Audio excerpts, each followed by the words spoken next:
how Sabah Sarawak Singapore came in.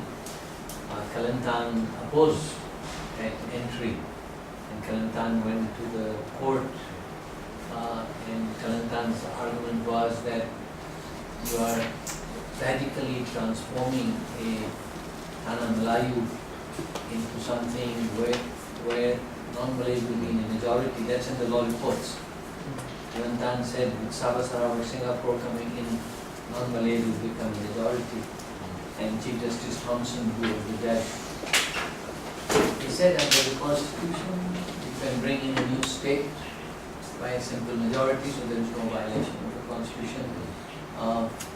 So in answer to your question, yes, Singapore could be brought in by a simple majority if the future government wishes to bring them. But whether Singapore wants to come in, that's another matter. That's right. Just a Okay, thank you.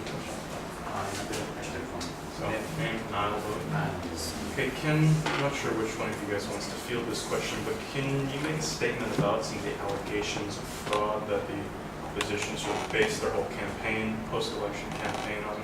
I think as a result of this, we know a lot of Malaysian Indians were denied their right to vote because of this Bangladeshi accusation.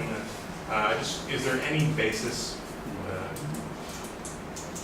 behind these claims? Not that I know of. In fact, yesterday, or day before, the Bangladeshi ambassador, High Commissioner, said there is no such evidence. So it was an allegation, of course, all over the internet. I have absolutely no proof of any of that. I know there are Bangladeshis around, but I don't think they are here on the work permit. I guess the second part of my question would be how is the ruling party going to address the trust deficit that we really can't ignore going forward?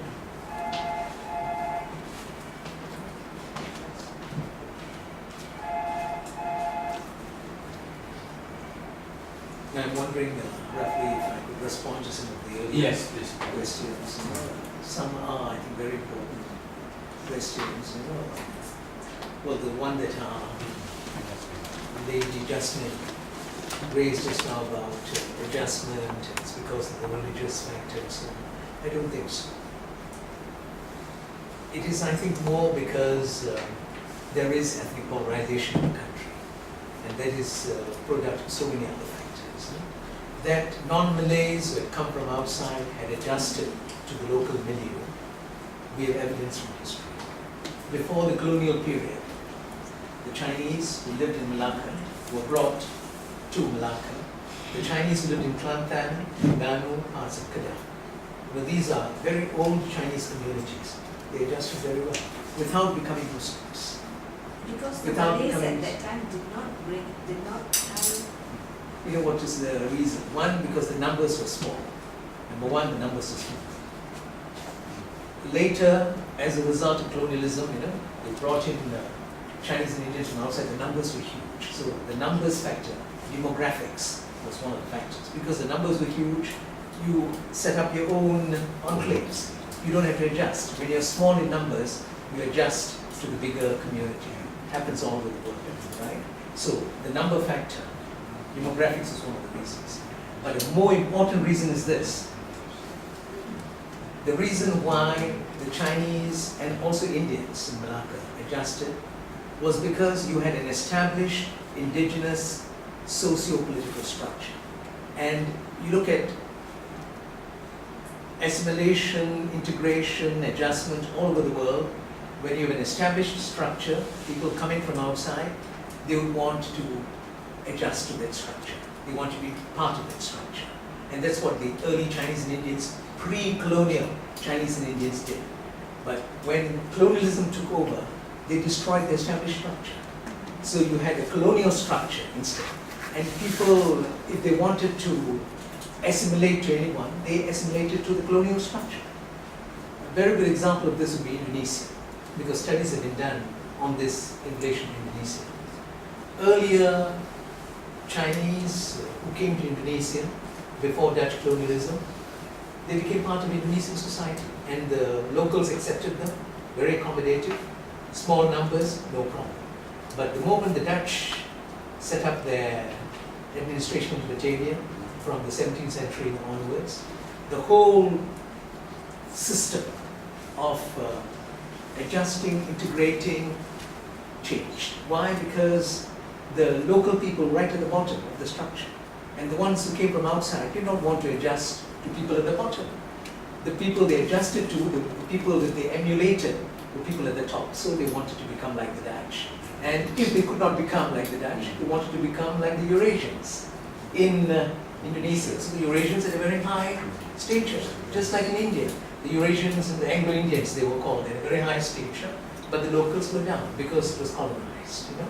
So colonialism played a very big role.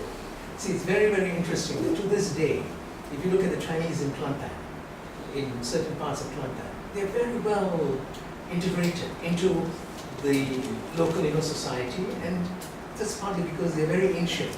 Chinese community, small in numbers, the locals had accepted them, and again the colonial factor. Kelantan was not a victim of colonial penetration the way in which the West Coast states were. Kelantan was not the victim in the same way, neither was Terengganu. So in those states you find that it's much less. So colonialism had a lot to do with this. I think we have to keep those things in mind. Not so much what you had said. See, this thing about not wearing the baju kurung, let me say this. The baju kurung is not religious. Neither is the songkok religious. The songkok is nothing to do with religious culture. The Songko, Malay Songko, is very similar to the Indian. All the Turkish, it's long histories, there's nothing to And do then with the Malay language, so much of it is enriched Yes. and has enriched other languages. It's enriched by Sanskrit, the Perdana Menteri. Where does that come from? It's in fact, this is why It's the a other pretty day. eclectic language. Eclectic. That's why I mentioned the other day, it's the most multicultural, one of the most multicultural languages in the world. It is words from every, So Malay music, the tabla, lot of the Ramayana, that is, there's a lot of influence from That's Malay culture has a lot of richness from many sources. But I do appreciate that at function they will begin the long prayer. By the way, this was not done before the 70s, before the 80s. And you have to see that a lot of the guys who are doing it actually are doing it basically for their own glorification. You stand at the convocation, you are required to just say a small prayer. You could just, read Alhamdu.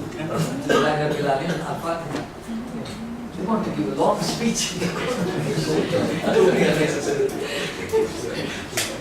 I know that's happening, and many of us, Muslims are also fed up of this.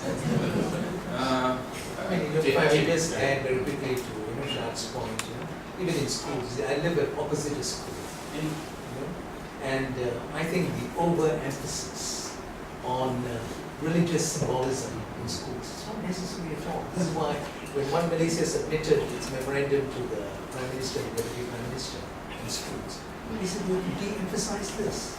You have to make schools truly national. To do that, you cannot overemphasize religiosity in schools. The school assembly, everything, it's not necessary at all. And it is not required in religion. You look at other societies, 98% Muslims, they don't do things like this. So there is, I think, a tendency, I've written about this somewhere, Justin, a tendency to wear religion on the forehead. When I always say that religion should actually be in the heart. That's where it should be. And it should come out in all your actions, your words, your deeds. You should carry it in your heart, not just wear it on your forehead. And this is the I tendency. think she's right on one issue though. Definition of a Malay in the constitution is of course linked up with Islam, without Islam. But Malay culture, Malay food, Malay dress. And by the way, can I also just say this? If your attitude is that wearing baju kurung is something that's too Malay, what about us wearing pants? We have a lot of feelings of oppression, injustice perpetrated against us by colonial masters, but actually We are quite open about it. So I think it's a matter also of applying a little bit more strict standards on others than upon oneself. I remember there was one Canadian TV interviewed a Muslim, and the charge was you are too extremist, you are too close-minded, you are too insular. And this Muslim scholar said, look at the clothes I'm wearing, look at the music I hear, the car I drive, the fridge I use, the books I read, the textbooks I prescribe. They're all yours. You are the one who are extremists. You are the one who have a closed mind. You are the one who can't tolerate diversity, not me. Actually, I'm basically a product of Western culture. Every book I prescribe in jurisprudence is basically English or American. I don't prescribe books from China or from India or from Persia, not because I don't want to, because my colleagues will throw me out. They are not interested. They are not interested in a syllabus that is reflective, really, of world philosophy. If I write a book in Islamic jurisprudence, I have to call it Islamic jurisprudence. Because it is parochial, it's narrow. But if a British guy writes a book on jurisprudence, basically English jurisprudence of John Austin, he will say jurisprudence. Because the word jurisprudence, English jurisprudence is universal. But Chinese jurisprudence and Indian jurisprudence, Hindu jurisprudence is very parochial. So I think a lot of us are quite universal, eclectic in our views, but it's not viewed that way. It's also how we are conditioned. Yes. I agree with that. Okay, my name is Sham from JB. I'd like to touch a bit about the future of vision post G13. As you probably mentioned just now, there's some concern about what is the direction of attention. One thing for sure, we have not come to the agreement when it comes to the definition of fairness. For the Malays, fairness means that the protections of Malays' right. For the non-Malays, maybe the what we call the understanding of fairness means that everybody being treated equally. So this one thing for sure is that we can't come into a conclusion. Number two, post-elections, notice about the issue of trust and quote-unquote the word revenge. So how do we in the nation move forward when there's so much thing that not promoting the trust? And now people start, okay, now the Chinese push factors or on the swing with the vote, and they really feel like we should teach them something. It's like revenge. This is actually the word I got from the public. So just to say something on it. Yeah, actually, first of all, the issue of Malay special position. Is there any possibility of reconciliation? I personally believe that what has happened to Malay special position is, and I hope I won't offend some of you here. I think Malay special position has been hijacked by a Malay elites. And if my office boy were to receive a house 10% cheaper than me, I really don't think I have any objection to that. But if Tun Dam Zainuddin were to receive a house 10% cheaper than me, then I would begin to wonder why that is so. I think what can easily be done is the spirit of Article 153 was not apartheid. The spirit of Article 153 was affirmative action to help Malays in areas where they were left behind for whatever reason. I think if Article 153 could be restored to its original intent of helping those who need help, rather than helping those who already have a great deal. I mean, I don't know when it began, but I know in the 80s, former Prime Minister began to say, oh, under 153 we need to create more millionaires. I'm not so sure that's what the Constitution intended in 1957. I think affirmative action is not about creating millionaires, it's about giving to people who are left behind. There would be a lot of meeting points, actually 153 could be restored. The excesses of 153, the abuse of 153 by the elites to line their pockets. I work in a predominantly Malay environment. As a legal advisor, I handle hundreds of contracts every month. Who are the ones who are getting contracts? Not the poor Malays, but the rich Malays. That bothers me. I'm a non-Malay. Yes, my wife is a Malay. I'm bothered by the fact that the poor Malays are not getting a contract. And actually many of them are very competent, but the problem is they are not on the ministry's list of approved contractors. I think there's a lot of meeting possible here. Affirmative action, by the way, is not only in Malaysia. In Western jurisprudence, for example, Ronald Dworkin and John Rawls, they say that this is permitted on theories of justice. In America, in fact, for a long time, women and blacks and minorities were given affirmative action, but during Reagan's time, things were rolled back a little bit. John Rawls calls it just discrimination. Just discrimination. He says the best facilities should be reserved for the weakest. So there is a concept in the theory of justice, and I think we can meet. I'm quite hopeful. But what is needed is this.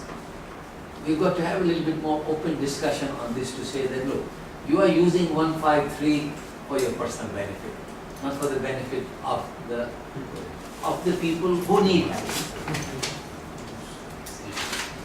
If I may add to that, because it's on the same sort of thing, but this is also the position which I've taken for a very, very long while, saying that there's been abuse, there's no doubt about it. And even recently after the elections, I mentioned it a couple of times.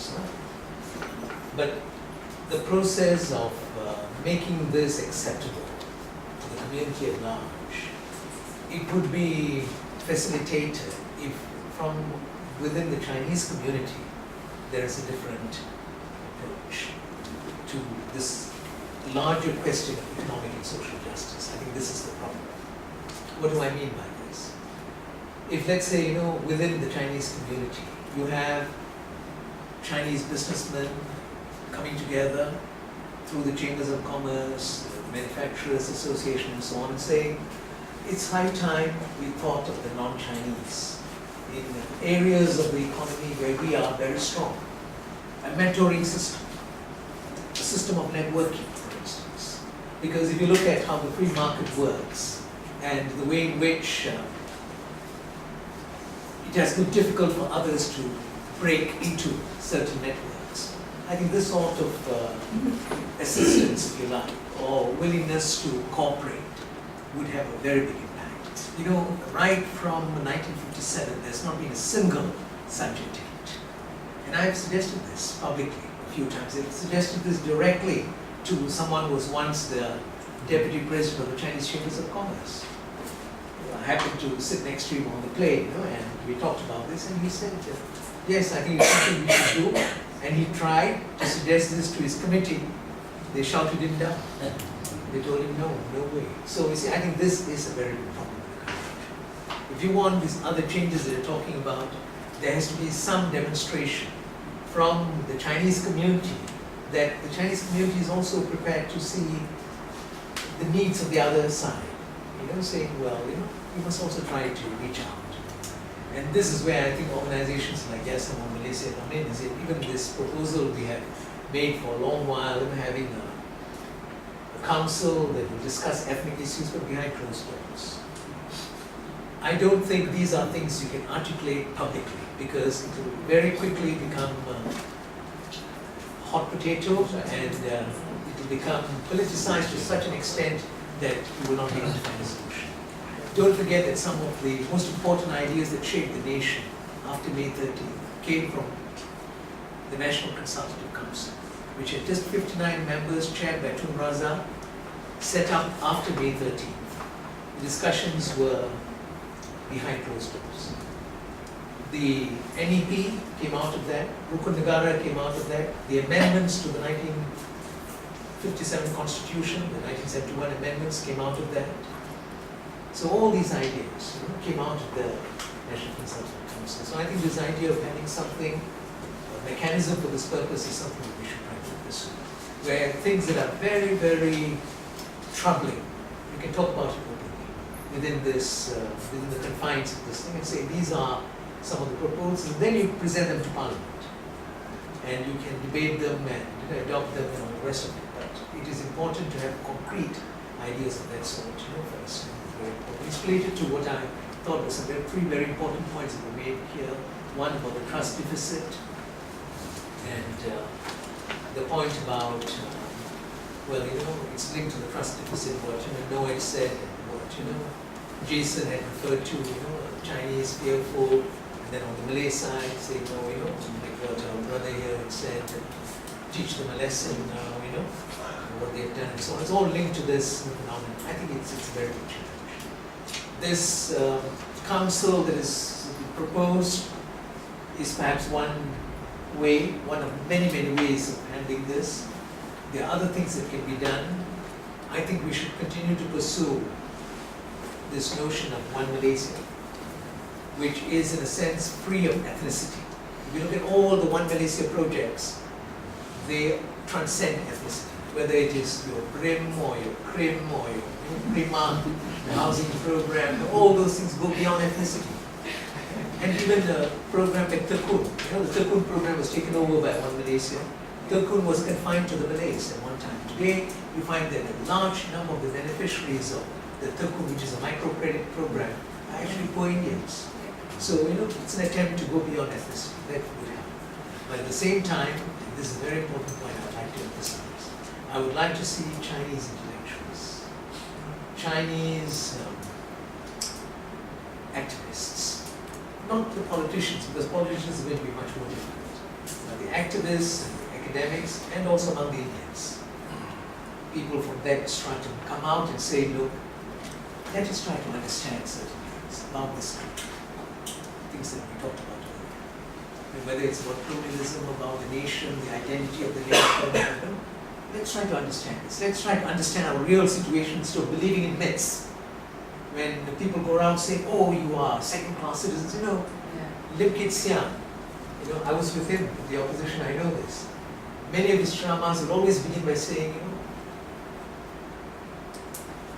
are you marginalized?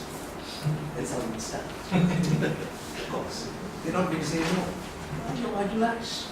This is the style, and it will go on for a long time because his son is also like that.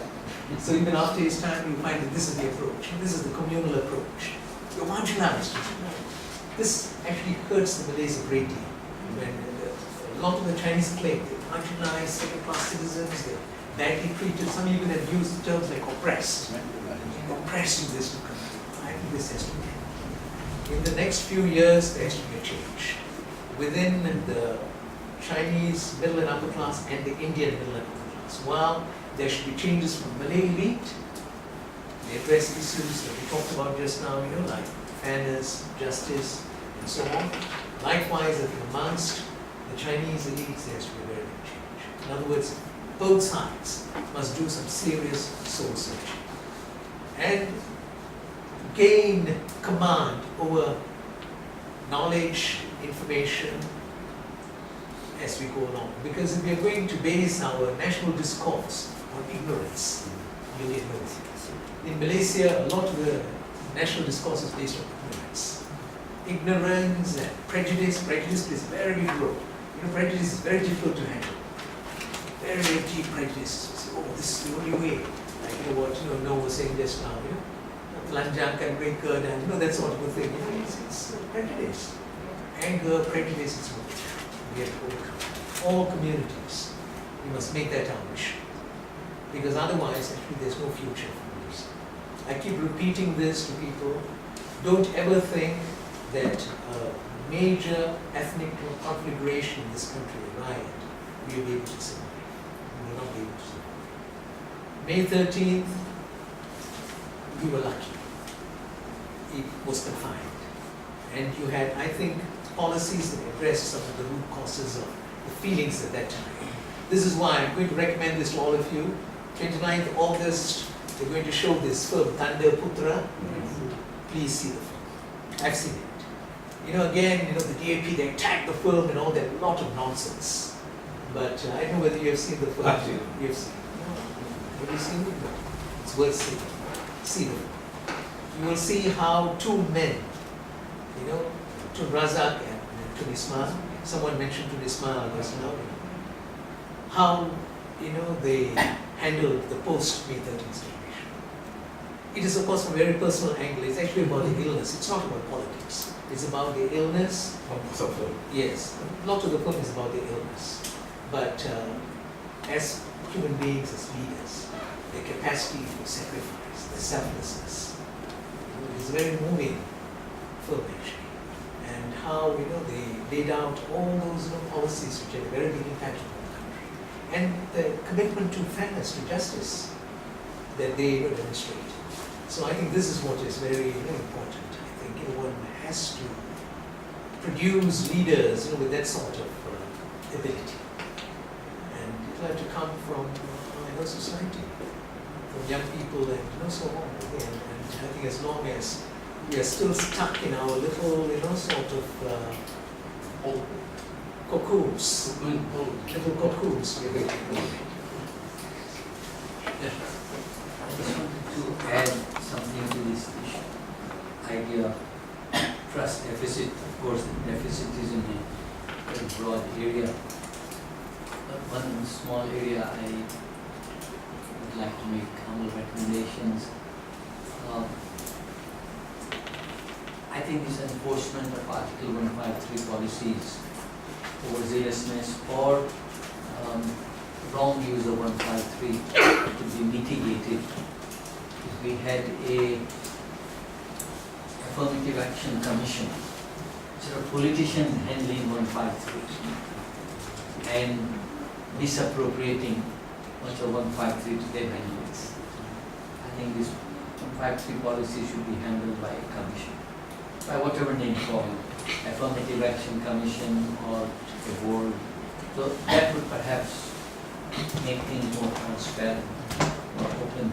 It would also mean that the more deserving Bhumiputras would receive the benefits rather than the elites who, in the name of others, basically collect the benefits, while of course singing the song of Malay privileges. The second issue is this. It's a vicious circle, Prof. That in the private sector, especially in Chinese companies, you can't have many non-Chinese working, or Malays working, and in the public sector, similar problem. It's a vicious circle. My son, by the way, works in a purely Chinese sector, and the stories he tells me are very, very sad.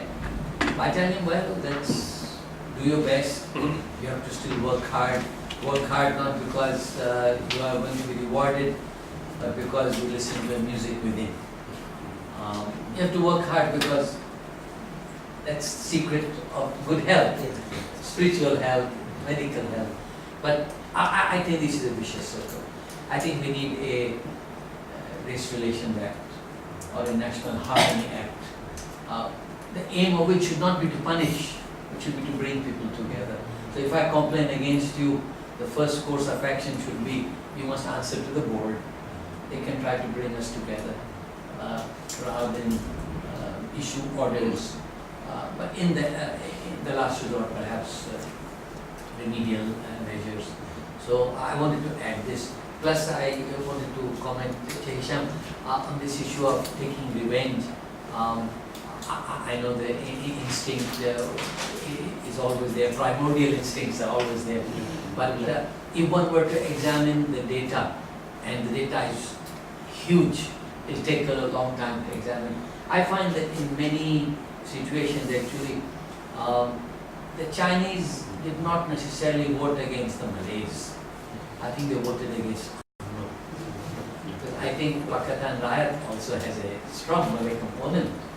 Certainly PAS is a Malay component, and PKR was a Malay component. I take note of this, that the Pakatan Riot won 5.5 million popular votes, 50.8% of the popular vote that was cast. But the Chinese constitute only 26 to 27% of the population. So obviously, a lot of the Pakatan vote is not Chinese, but is Malay or Indian. Also, I noticed that the DAP fielded 2 Malay candidates against BN's Chinese candidates. One was in Bukit Bandahara, Penang, 73.7% Chinese constituency. The Malay DAP candidate trounced over the BN Chinese candidate, indicating that the Chinese majority here voted for the Malay candidate. So they were not voting necessarily against the Malay, voting against Barisan Nasional. Then the second candidate was in Rao Pahang, a mixed constituency of 49.8, so nearly 50% Malay, 40% Chinese. The DAP Malay candidate trounced his Chinese opponent. Now, if the Malays helped the Chinese to win, they were voting DAP, the Malays were voting DAP. If the Chinese helped him to get the seat, they were preferring a Malay candidate, the Chinese representative. So I think the results are looked into more closely. Probably it's not really Chinese voting against the Malays necessarily. I think the Chinese voting against UMNO. I would like to sort of, see, can I present a different view of this? Fine. This sort of voting has taken place in the country all around, Russia. It's not unusual. Malays voting Chinese and Chinese voting Malays, but it's not cross-ethnic voting. It began in the first election we have ever held on a national basis, 1955. In 1955, there were 52 seats, right? There were only 2 seats that had a Chinese majority. One in Penang, one in Kuala Lumpur. Because at that time, Chinese and Indian citizenry was very, very small, only 15%. It was largely a Malay voting population. But the alliance, out of the 52 candidates, they fielded 17 non-Malay candidates. So when the 15 out of the 17 stand, of course 2 stood in those 2 Chinese majority seats. The rest stood in Malay majority seats. And the Malays supported them. And this has happened right through our history, where Malays have supported a Chinese candidate because he's, say, from the MCA, and the MCA is with UMNO. So basically, they're supporting an UMNO candidate. That's how they see it. So likewise, when they were voting all those candidates against even Malay candidates in 1955, what they were saying is, well, we're supporting actually UMNO. And the Perikatan. So I think that element is there. This is why, if you look at Bukit Bandera, the constituency in Penang, the guy who won was Zariel, K. Johari, preponderantly Chinese in constituency. The Chinese who voted this Malay candidate against BN Chinese candidate, they were saying to themselves, we're actually supporting the DAP. We are supporting DAP, a Chinese party, and we are helping to strengthen the Chinese voice. And I think this is something that we should not be deluded by. This is the pattern of voting that's taking place in this country. And the point, let me finish. I think the point that I want to make is that what had happened in the last elections, and this is what is really worrying. What had happened in the last elections is, that even if you had seats like Bukit Bandera and that seat in Pahang and so on, basically I think Chinese voted a Malay. They were not, you're right, they're not voting against a community, but what they were saying is that we are empowering the Chinese. That is where the ethnic element comes in. We are empowering a Chinese through a Malay, because we know that in the Pakatan sort of setup, as they saw in Perak, which is why I referred to Perak in my talk just now. In Perak, what they saw was, you vote in a Malay Menteri Besar, you have 6 guys from PAS, 7 guys from Keadilan, 2008, 18 from the DAP, who are in control. Basically, it is like empowering the Chinese, making sure the Chinese will be in control. This is what it is. So there was undoubtedly a very powerful ethnic sentiment behind this thing, even if some of those who benefited were Malays, or Indians for that matter. Indians benefiting from this sort of Chinese sentiment, it's been with our history for a long while, no problem. DR Srinivasan, SP Srinivasan, they always won in Chinese majority seats. Huge majorities. But what was the sentiment behind it? It was basically a Chinese sentiment. But they knew that the guy they were voting in was an Indian. Or for that matter, Tajuddin Kaha in 1959, Malay, stood in one of the KL constituencies, at that time preponderantly Chinese, he won. He defeated an MCA candidate. The sentiment was basically, we are empowering the community. So I think that sentiment is there, and we have to recognize it. This doesn't in any way and support this idea of taking revenge or anything. I'm just laying out the realities. This is what the reality is. We have to acknowledge the reality of what it is, and then we have to work on the basis of what is not possible in our present situation. I think, for me, the reality is such that we have to engage. We cannot talk about boycotting this community, that community, organizing economic action against a particular community. Because things like this are being talked about. And they're appearing in the newspapers, they're appearing in other places, and so on. I don't think this is good for the country at all. We just have to work together. And working together means understanding one another. And we don't want a situation where all the while, when we say understand one another, you put the burden on one side and say, oh, you try to understand. Like what some of the writers in the Star were doing. In fact, I was very, very annoyed with a couple of the Star editors. Listen to the voice of the Chinese. For once, why don't we talk about looking at the community itself? People like Wong Chun Wai, for instance, or this woman, Jun Wong. For once, look at your own community. You should also ask certain questions about your community, just like the Indians, Chinese.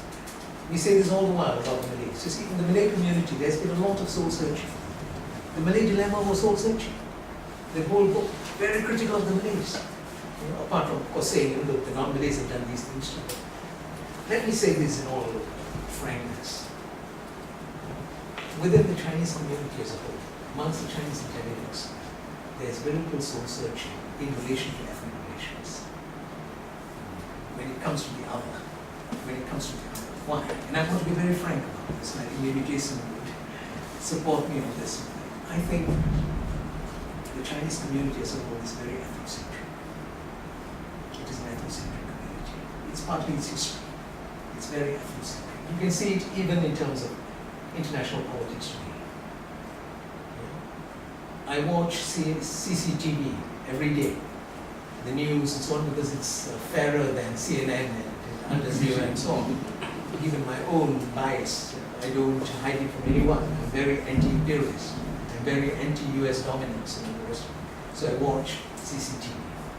But what is sad about CCTV is, I find that whenever they highlight an international issue, it is because it's linked to China. Otherwise, they're not that bothered. They're not bothered with international issues per se. There has to be a Chinese dimension to it. I think this is a very big problem. It's a very big problem. It's a Middle Kingdom psychology. It's a Middle Kingdom psychology which is still there. And my Chinese friends, intellectuals in China, I'm not talking of this country, but my friends in China, they're very, very aware. Like Professor Tu Weiming, who is professor, very close friend of mine, of Chinese philosophy. He's sometimes regarded as the world's leading Chinese philosophy professor. He was at Harvard for more than 30 years, returned to China, helped to set up the Institute of Advanced Humanistic Studies at Beijing University. And he's very frank with other Chinese intellectuals about what he sees as the ethnocentric attitude. Like even in relation to Japan, the way in which they respond to some of these issues. So I think here in Malaysia, let me say this, that there is a problem. And only the Chinese intellectuals and others can take the lead. This is why I said a while ago, not the politicians. They must do this self-examination, introspection, reflection. And the same thing with the Indian community. But I think within the Indian community, again, based on my own limited experience, I think there's more introspection, more questioning within the community. But from what I know, Chinese community is not. Thank you, Professor Chandra. And wrap it up. Because we are 5:30. We didn't expect anything. I totally agree that there was a general shift in the Chinese community. My reading was 80%, Prof. Chandra says 90. Similar.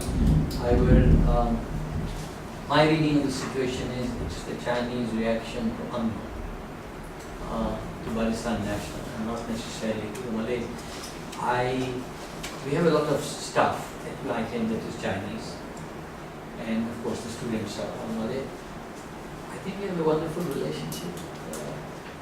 At the ground level, I think the Chinese and the Malays don't have any serious problems. I think it's the politicians. Also, I want to just say one more thing, and I say it in good faith. To seek revenge because one has been wrong, in a way, is scapegoatism. I think UMNO needs to look within. Ask yourself, why is it that people are turning against you? Because I notice a lot of Malays are turning against you. I work in a Malay environment and I know the criticism in the classrooms which never used to come earlier. Your time, no. Now it does come. And you see, in Selangor, I can't believe Selangor. Selangor, opposition got 2/3 majority. In Shah Alam, it's a predominantly, Shah Alam you hardly see a Chinese. And yet, it's the opposition that won the seats. So I think there needs to be some, as Prof said, introspection about what has gone wrong. I think there are, in some respects, Barisan National UMNO are in denial. I say that with sincerity, you are in denial, and if you want to win people back, win their hearts, you must look within. Of course, we all need to look within. I think that should be the real message. With everyone, they have to look within. It's because this thing about, UMNO and looking within and so on.